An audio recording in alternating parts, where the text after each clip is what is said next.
Family, welcome to the channel. I am not a fan of the policies on the left, specifically the extreme left that has forgotten the definition of words that we've all come to enjoy. It reminds me very much of 1984, which we're going over chapter by chapter on my other channel. I might leave a link to that in the description. If I don't, then definitely remind me. But look, I want to go to CNN because they are left-leaning and get their breakdown on the situation. My intuition is that we are headed towards a single-party system in this great country with a supermajority on the right. I hope that I'm wrong because I think that'd be dangerous for absolutely everybody, including those on the right. Let's kick it over to CNN and see what they have to say. While President Trump's approval rating remains underwater, a new poll shows that most Americans, though, still trust Republicans over Democrats and handling some major issues, rather. CNN's Harry Enton. Mary, depends on your perspective, I guess. So Donald Trump's approval ratings are underwater, but they're saying that the approval rating for the Democrats is under the ocean floor, I guess. I am not married. I said Mary as in happy. Anyway, let's talk about this. What do you think? Yeah, what are we seeing? You know, Donald Trump being underwater, Democrats saying, oh, this guarantees us we're going to fly high in the midterms. Let me tell you, this guarantees you nothing, because at this particular point, the Democrats are the New Orleans Saints of political parties. What are we talking about? Trust the Dems or GOP more on the economy? Who leads on the economy? Republicans. So Republicans are leading on the economy, and this is according to CNN, obviously, Washington Post, IPSOS, September 2025. So this is pretty recent that, most people trust Donald Trump more on the economy. By 7. Immigration, Republicans by 13. So the immigration thing is going to be kind of obvious. I watched Larry Elder on The Breakfast Club say that illegal immigration puts downward pressure on the African-American community to the tune of about $5,000 to $6,000 per year. As someone raised by a single mother, I know that that amount of money does matter, right? So, I mean, when you look at, illegal immigrants in sanctuary cities, specifically in big cities, like Chicago or, places where, people in, disenfranchised Americans are going to be competing with illegal immigrants for jobs. And look, guys, I'm not the most educated person when it comes to the politics. But yeah, let's see where this takes us. How about crime, a big issue for Donald Trump and the Republicans? Crime, Lord have mercy, right? Am I right or wrong that the mayor came out, the mayor of, the D.C. mayor, and said that, Trump, by sending in the National Guard, decreased crime by something like 75%, hasn't been a homicide in like 3 weeks or something like that, which is record for like any big city, on crime.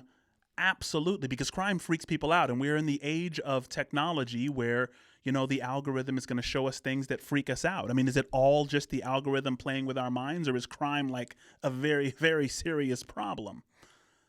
So yeah, Trump is definitely going to be up on the crime issue. By 7. Immigration, Republicans by 13. How about crime, a big issue for Donald Trump and the Republicans? Look at that, lead by 22 points. So the bottom line is this: at this particular point, the ball may be on the ground, but the Democrats have not picked up the ball and running with it. If anything, at this particular point, it's the Republicans who are running with the ball on the top issues: the economy, immigration, and crime.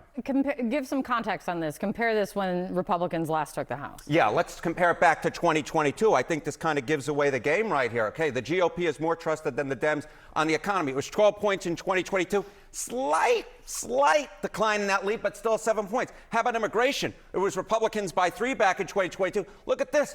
The Republican lead's actually gone up by 10 points. What are you doing, Democrats? My goodness gracious. And on crime, the Republicans were up by 13, and now they're up by 22. Listen, guys, Barack Obama may have been right. Barack Obama came out and said something that, which I think was pretty offensive to the left. But at the end of the day, I mean, I think you got to kind of eat that one. He said something like the Democrats need to stop navel gazing in the fetal position and toughen up, right?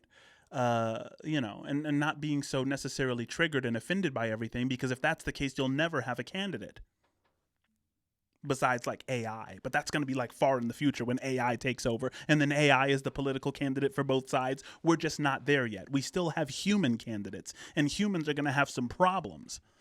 I mean, the reason that Donald Trump is in office and has such a high approval rating is because it looks like the Republicans are willing to forgive a lot of flaws. Do you ever see that? where I could stand in the middle of Fifth Avenue and shoot somebody and I wouldn't lose any voters, okay? It's like incredible. The lead again expanding by nearly double digits. So whatever Democrats are doing, it ain't working, Kate. It ain't working. Republicans have the lead on all three issues. What's the reason that you are finding so far that's driving this? Yeah, I mean, look, it's all about the center of the electorate, right? You win with independents, you win overall. And what do we see right here among independents? Republicans still have a point lead on the economy. They got a 10-point lead on immigration. They got a 21-point lead on crime. The bottom line is, when you look at these numbers, Democrats should call. I like that she says, why do you think this is happening? She says, look, the economy where they're leading and the immigrants. She's trying to ascertain the reason as to why. CNN doesn't want to lose, the majority of their viewers here. I don't know if they're going to go into the reasons. Their offices, because at this particular point, even if Republicans, or even if the public doesn't like what Donald Trump is doing, they ain't necessarily liking what Democrats are doing. And it ain't just a referendum on one party. You actually have to go out and beat that party. At this particular point, Democrats are not able to beat Republicans. They still lead on And again, the this issues. isn't as Donald Trump came into office. These are numbers from this month. These are numbers from September of 2025. We still find that the Republicans leading on all three of these issues. And of course, this economy will be the key. If Democrats are going to win, they're going to have to likely win on the economy. At this particular point among independents. And listen to it. Crime is the highest. Crime is the highest one that the Republican Party is leading on. And we still don't have a lot of Democrats really leading heavy and on the Charlie Kirk thing, right? I mean, what can a Democrat say? Are there, and correct me if I'm wrong, listen, I'm not that guy really. So let me know if there are any Democratic hopefuls that are really saying, look, it is despicable and deplorable what happened to Charlie, and he should still be here, with the full freedom to express all of his ideas, and that anyone celebrating his, untimely death is horrendous.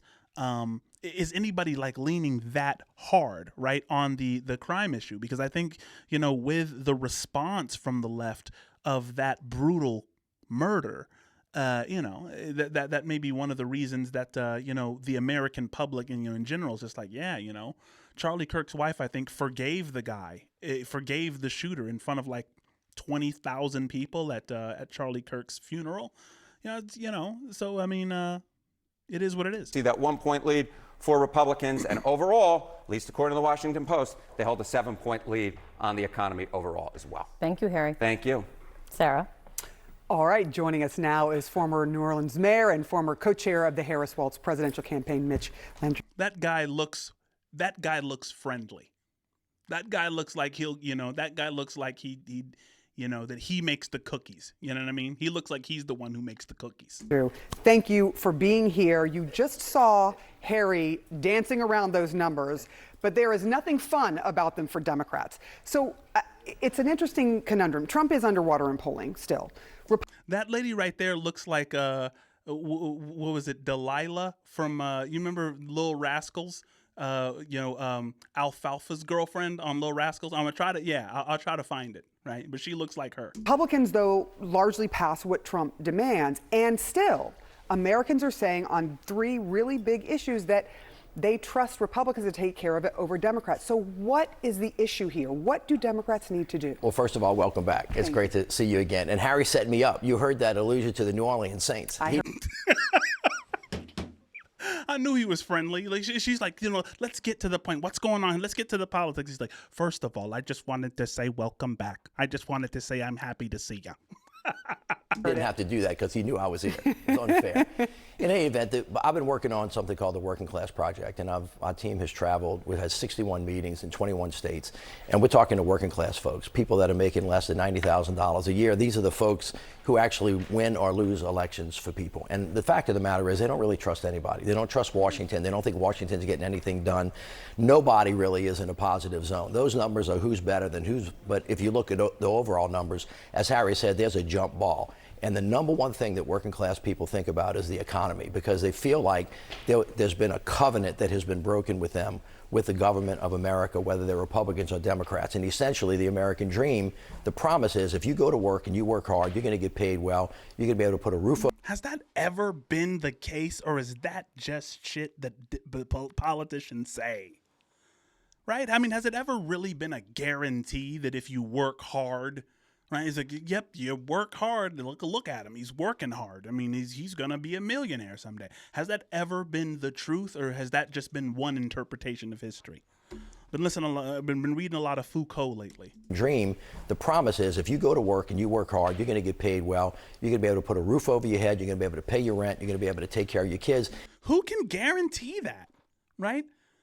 Who can guarantee that? Like, I'm almost tired of politicians saying things like this. Like, if you work hard, if you work 40 hours a week, then you should be able to buy a house, put a roof over your head, and retire at 45. Right? Maybe it's possible. You're going to get paid well. You're going to be able to put a roof over your head. You're going to be able to pay your rent. You're going to be able to take care of your kids. And by and large, because of the way you run everything with your family, your kids are going to have a better life than you. And most working class people think that that is out of reach, and they're really upset about it. So they're not happy with President Trump or the Republicans, but they're not happy with the Democrats either. So my advice to all of my friends that are running for office, whether you're on the red side or the blue side, and I'm on the blue side, is focus on the things that these people care about the most, because they feel like they're getting left behind. They feel like nobody cares about them, and right now they are underwater in terms of making ends meet. And then here's the thing, though, right? The left for a long time has been really, really far off with respect to how much support that Donald Trump has, because Donald Trump voters are pretty quiet until it's time to vote for Donald Trump. I mean, CNN continually and perpetually and repetitively makes the same mistake of saying, oh, Donald Trump is in the weeds. Yeah, he's in the weeds, guys. All we need to do is to teach people how their family can really retire when they want to and put a roof over their heads and buy a house. Donald Trump he's in the toilet, guys. All we got to do, it really is a jump ball. That's what Mitch Landrieu just said. It's a jump ball. It really is anybody's ball right now. I mean, I think CNN has been playing this game and been on the wrong side of history for the last decade, right? I mean, I think if you were to ask Donald Trump, he'd be saying the exact same thing as he said since it was like, we're beautiful, everything's wonderful, we're in a great position, CNN, they've never been kind to me, they're scumbags, that would be his attitude. And what's crazy is, when it all is said and done, it's Donald Trump who's been right by a lot. I mean, CNN said that, him and Kamala was going to be close. It is what it is. Correspond with me down in the comments and let me know what you'd like to see next.